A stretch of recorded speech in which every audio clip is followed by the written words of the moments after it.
Drop it on the random. What does joining Hip Hop Now's Patreon mean? It means supporting the kind of hip hop content that keeps you updated on the latest hip hop news and moves. It means supporting the production of content like That Time in Hip Hop and Hip Hop Now Reviews. It means you care about the conversation and preservation of hip hop music and culture. Hip Hop Now Patreon supporters get access to bonus content, merchandise, and more. Support the movement. Become a supporter of Hip Hop Now podcast today at patreon.com/Hip Hop Now. Coming up on this week's episode of Hip Hop Now podcast, the Cardi B and Megan Thee Stallion WAP controversy. Everybody seems to like Nas's latest beat selection, and what we want from a Only Built for Cuban Links album 3. Let's do it. Let's get right to the business. Read these headlines. This album must be gone. This album must be gone. Classic album.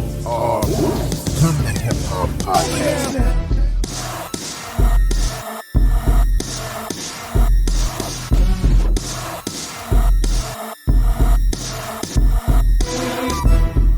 What up, y'all? I am your host, Vegas, and this is Hip Hop Now Podcast. The podcast is designed to catch you up on all things hip-hop, music, and culture that happened throughout the week. Return to listeners, what up? New listeners, I'm glad you came through, showed up, hope you stay. Hit that subscribe button, like button, share button, and all of that. Big shout out to the producers of this podcast, that being those that support via Patreon. And I'm going to keep saying it every week. Patreon is very important to the continuation and the growth of this podcast. So if you like everything you hear on this podcast, maybe you've been a listener for years, maybe you've been a listener for months, maybe you're listening for the very first time and you like what you hear enough to support it, visit patreon.com/hiphopnow. There's a ton of exclusive goodies there, including bonus episodes, merchandise, behind the scenes looks. It's not just give me your money and that's it. It's really a family that's going to create this podcast going forward. So check it out. Patreon.com/hiphopnowpodcasts. Big shout out to hiphopdx.com, allhiphop.com, and Brochure for Heads. Oh, well, yeah. I don't think they have a website anymore, but shout out to them. They're still on social media. Also, hiphopearly.com. I hope I didn't mix that up.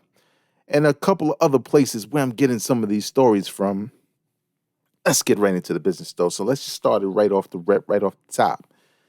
Last week, I posted a bonus episode that was previously exclusive to what was a time exclusive episode to Patreon supporters, right? About Griselda Records and their potential beyond what they're doing now.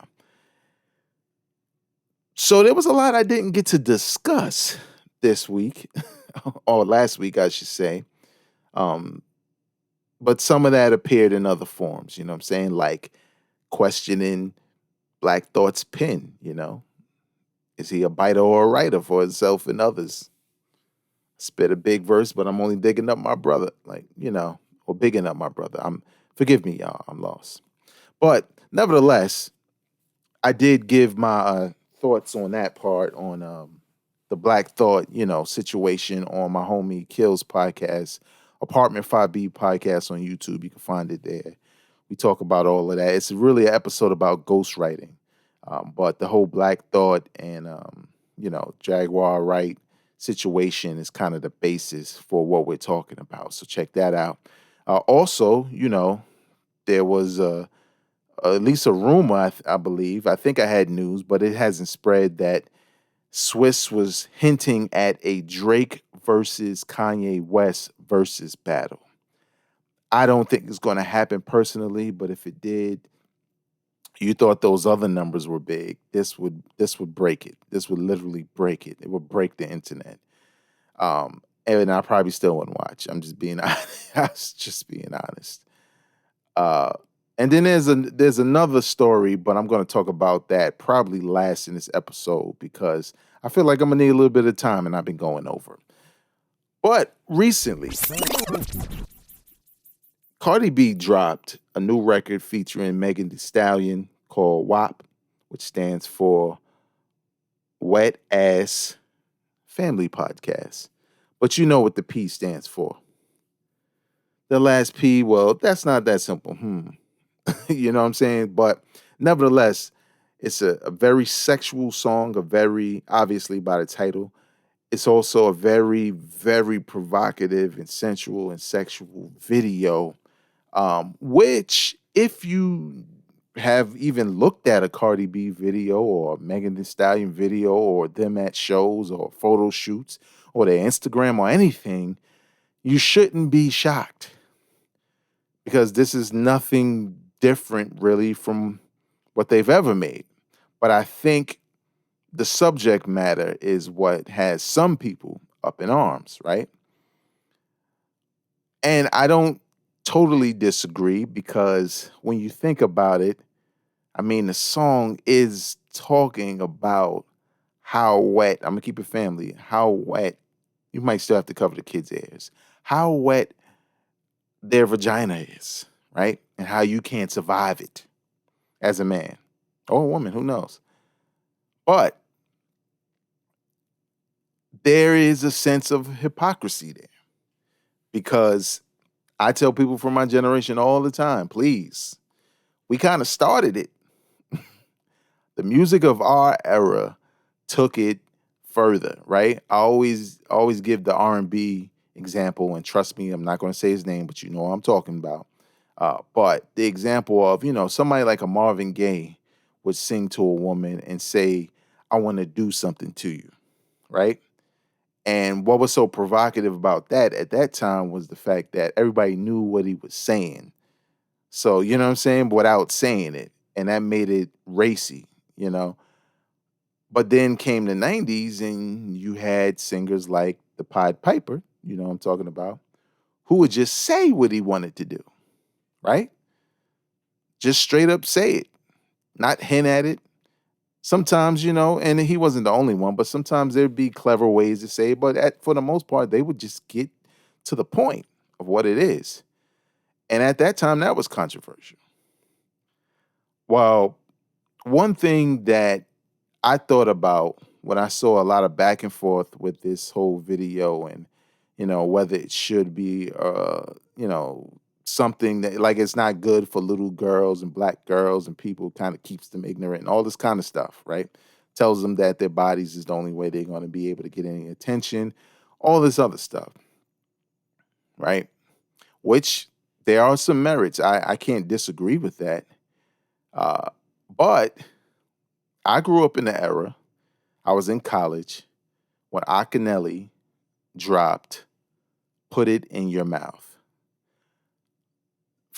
I had heard some raunchy records since the early 90s, but that one, and it was a hit.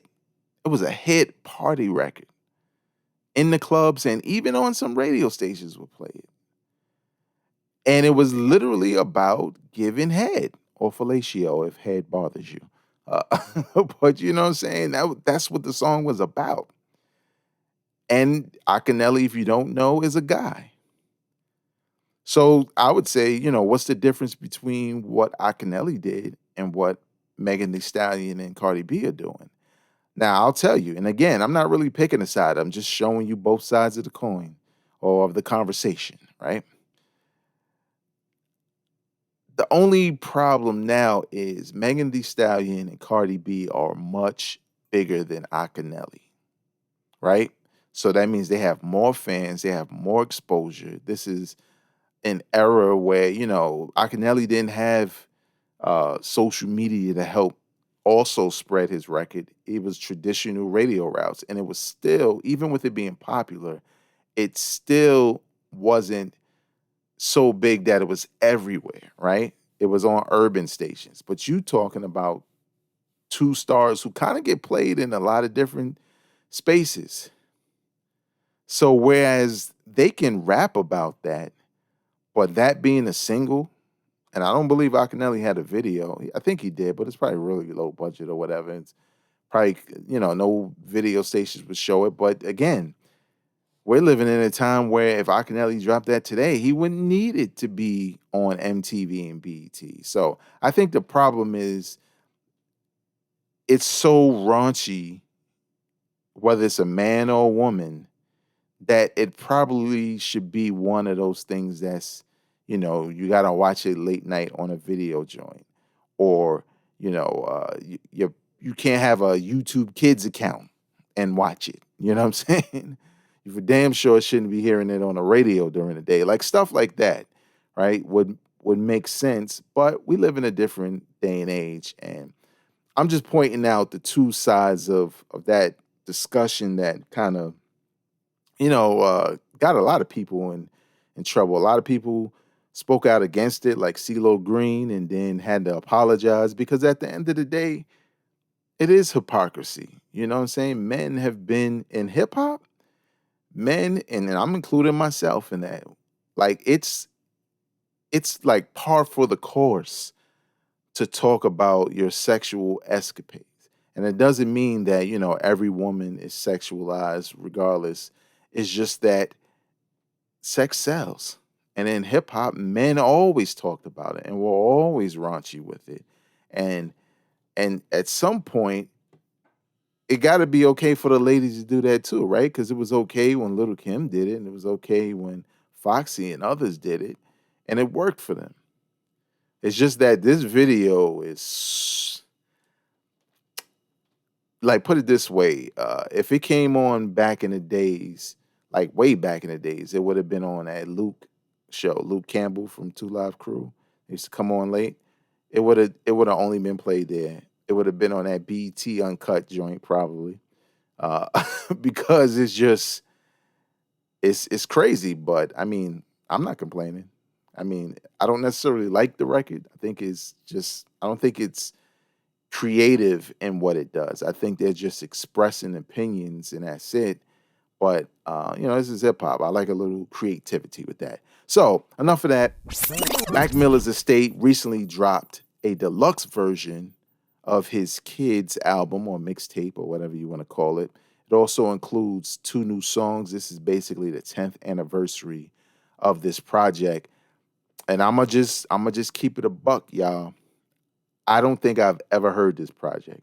I've heard songs off of it, but I've never heard this project. So I'm going to definitely check it out. And on a related note, and this is for the Patreon supporters, right? Every month, and you can listen to it, doesn't matter. You don't have to join the Patreon club, but appreciate it if you do. But every month I do a bonus episode that's a timed exclusive for supporters of the podcast. So for September, what I'm thinking, I have a really good idea.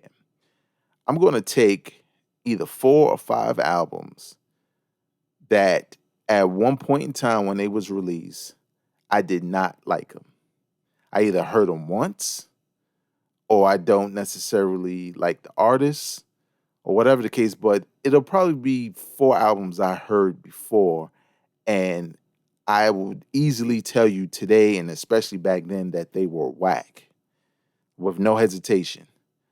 Well, I'm going to revisit these 4 albums and basically see how I feel about them today, because that's kind of how it goes sometimes when you listening to a lot of music. You know what I'm saying? When you're a music lover, obviously you love a lot of music, but you don't love everything. You don't get to listen to everything.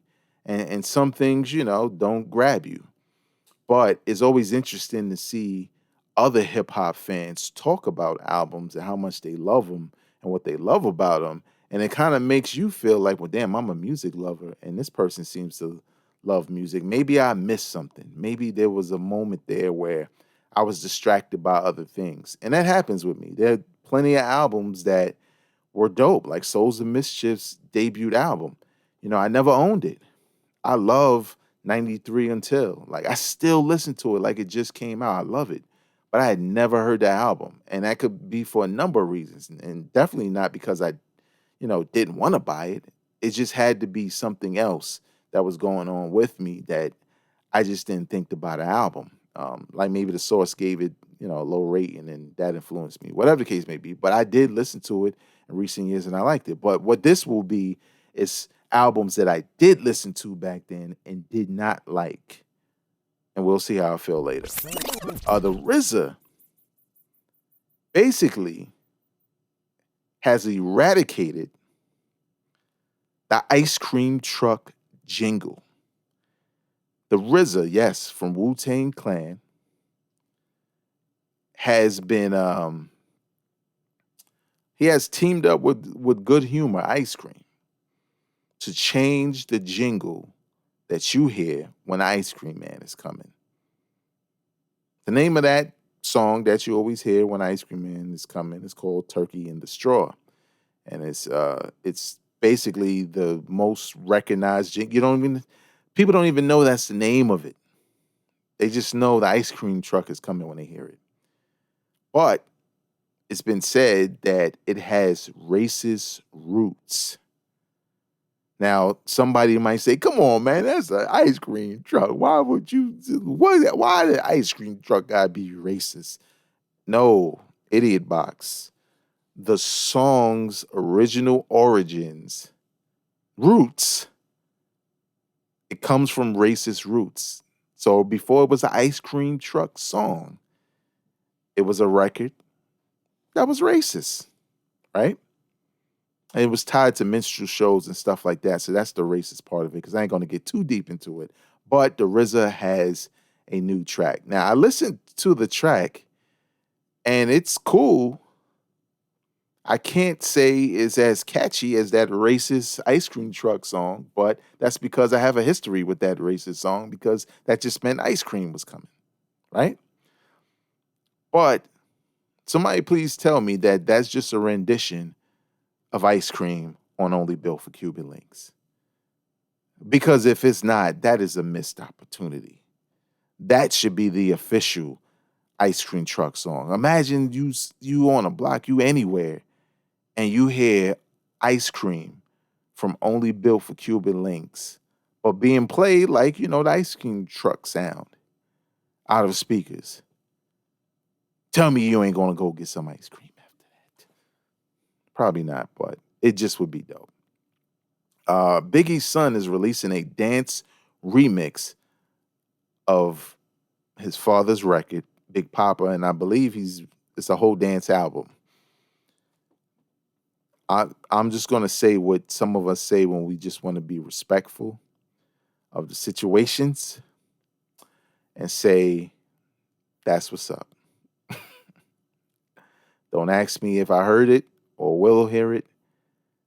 There's just nothing I'm gonna like. I put it this way: it ain't nothing against Biggie's son. It ain't nothing against dance music or house music. I own some of that.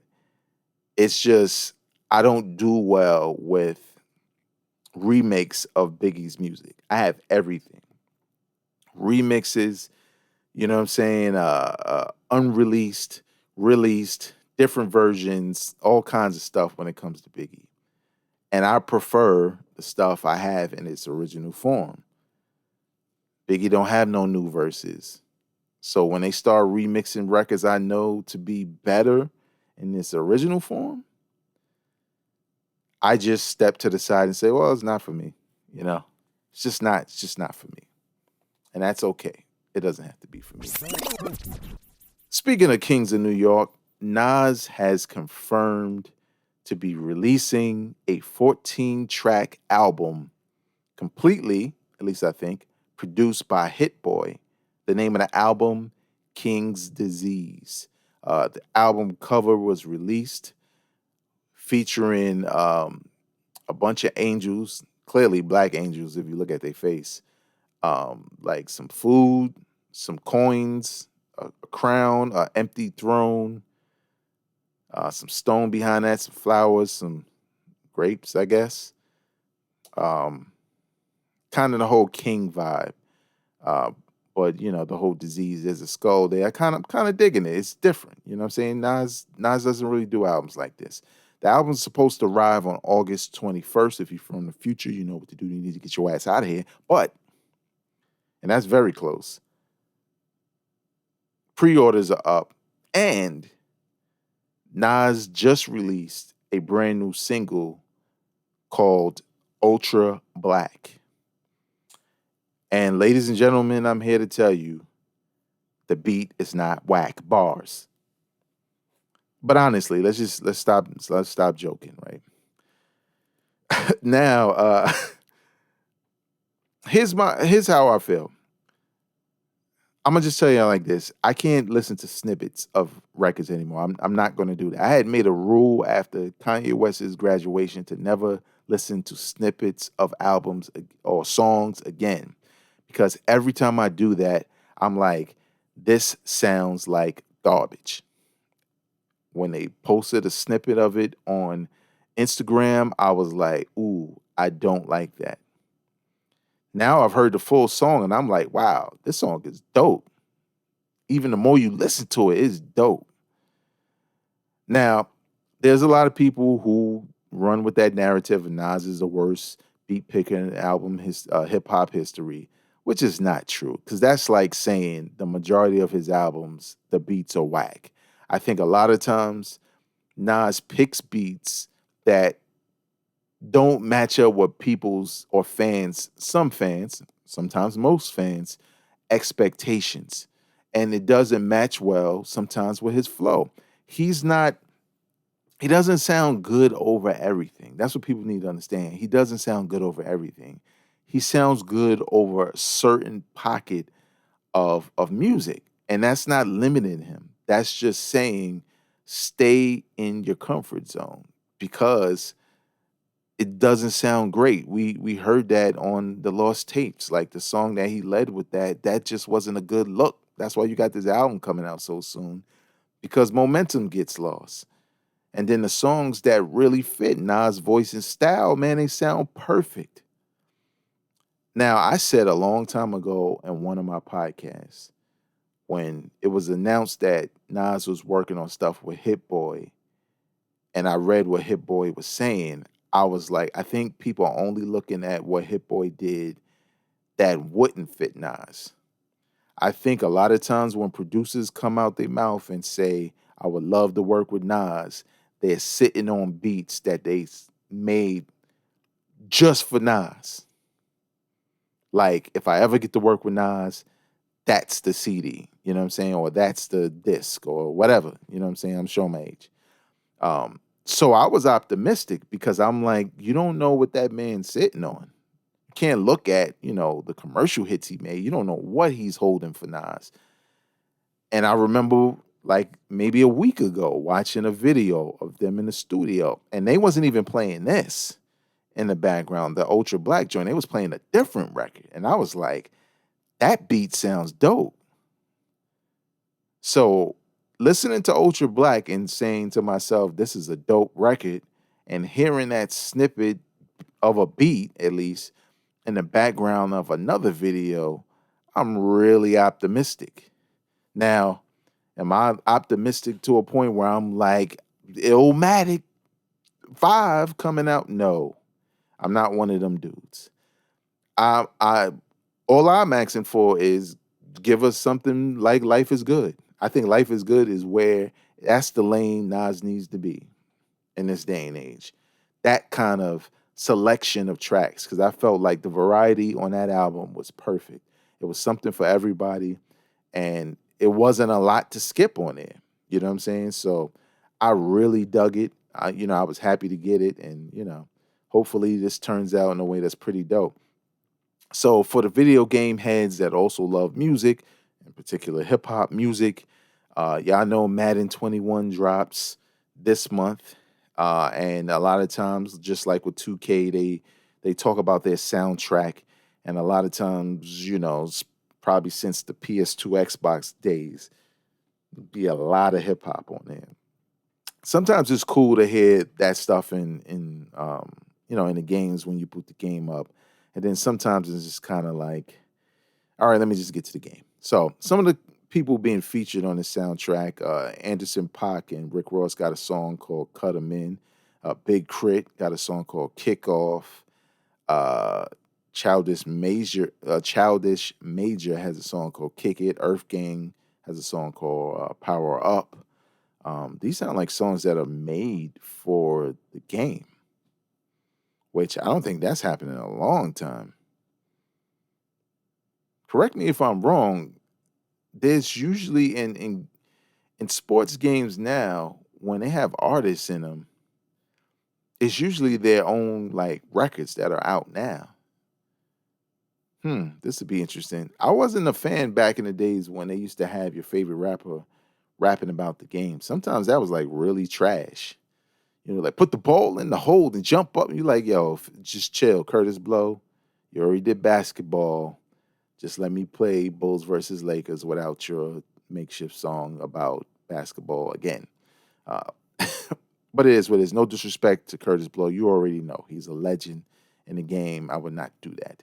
But lastly, and I saved this for last because I felt like I have a couple of things to say and I have a couple of minutes to go in this podcast, which is perfect for this. So, the 25th anniversary of Raekwon's debut album, Only Built for Cuban Links, featuring Ghostface Killah,